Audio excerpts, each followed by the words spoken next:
When you think of an anthropologist, you probably think of someone who goes off to study in a community that is far away and often very remote. That may have been true for anthropologists since the past, but things are changing. Today, where you still may find anthropologists who travel halfway around the world for their work, you might also be surprised to find one working just down the hall in your office. James Moore has a report. Thanks, Molly. Yes, it's true. More and more anthropologists are being hired to work in the corporate world. It started out an experiment in a few major companies, but now it's become a big trend. Companies use anthropologists to understand their workers and customers better and to have designed products that work best for their customers. So how do the anthropologists get this information? With detailed observation, careful interviewing, and clear documentation. In other words, they use the same skills they would use in a remote village in the middle of nowhere. Now, I have Sarah Patton here. She's an anthropologist who has worked in a small Eskimo village up near the Arctic Circle, and she now works for a major telecommunications company. Are they two very different jobs and situations or not? Tell us about it, Sarah.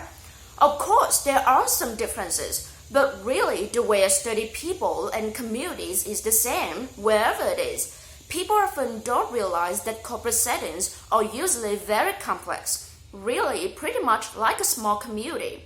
I mean that there are all different kinds of people with different opinions and personalities who work or don't work together in different ways. And what is your job like in a company? What exactly do you do?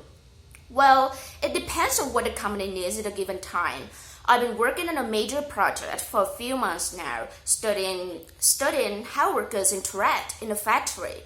It's very interesting because management tried to bring a new program to check quality, but it wasn't working very well. We're not finished with the work yet, but I think that a large part of the problem was that management wasn't paying attention to the dynamics of this group. Some workers were upset because they weren't consulted about the change, and then they influenced the other workers who might accept this new program more easily.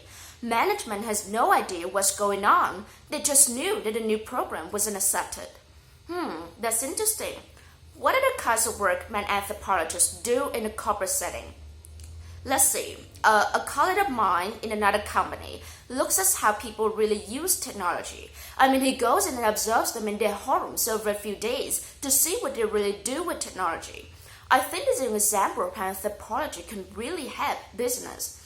In the past, people might have just asked people how to use email, cell phones, or whatever. Now, when you ask people how to use something, they give you an answer, but it may not give a completely accurate picture. For example, they might say they use email less than they really do, or something like that. Yes, exactly. And that's where direct observation can help.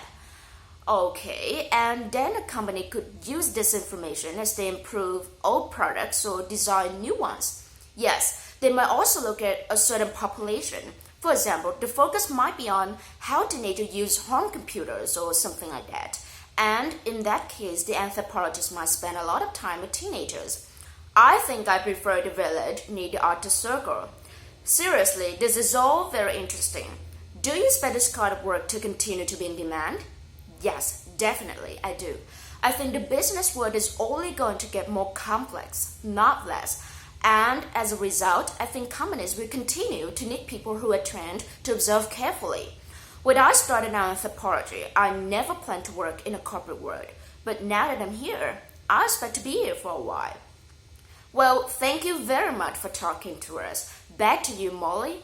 Thanks, James. I guess this means we see someone with a notebook in the back of the office watching us carefully. We shouldn't worry.